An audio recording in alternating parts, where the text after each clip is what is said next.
สบายดีพ่อแม่พี่น้องมูดทุกคนเนาะ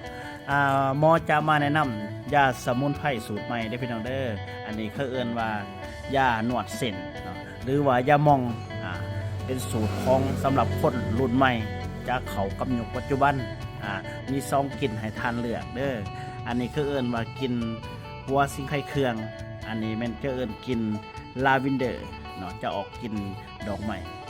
จะกินหอมแบบธรรมชาติพี่น้องจุดพิเศษของยาหมองเซนนี่จะโบเนียวโบเนื้อหนาแล้วก็โบคิวคือยาหมองทั่วไปได้พี่น้องได้เป็นกลิ่นพิเศษเนาะเขากำหยกสมัย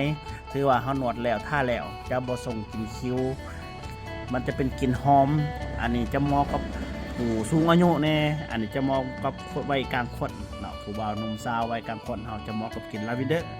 หมอขอแนะนำครับสรรพคุณนี่แม่นแก้อาการปวดเมื่อยตามห่างกายแก้อาการปวดตามเส้นตามเอ็น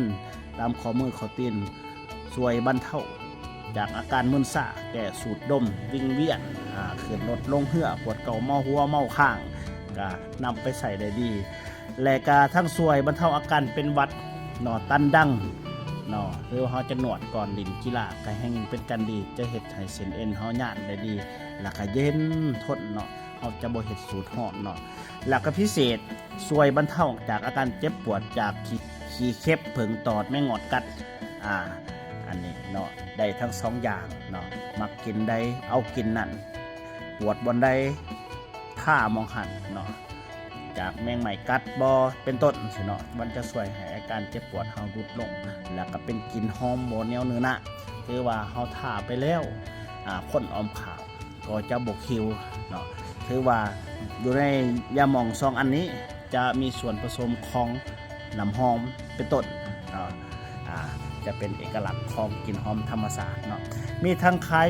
ย่อยและก็ขายส่งพี่น้องเด้อค่ะโทรสั่งซื้อนำต้นจำหน่ายได้ว่าอยากสั่งซื้อตามเพจยาสมุนไพรพื้นเมืองลาวก้าวหน้าก็สามารถโทรสั่งซื้อได้เด้อตามเบอร์โทรลุ่มนี้เนาะใส่ทั้งโทรได้ทั้งแอปได้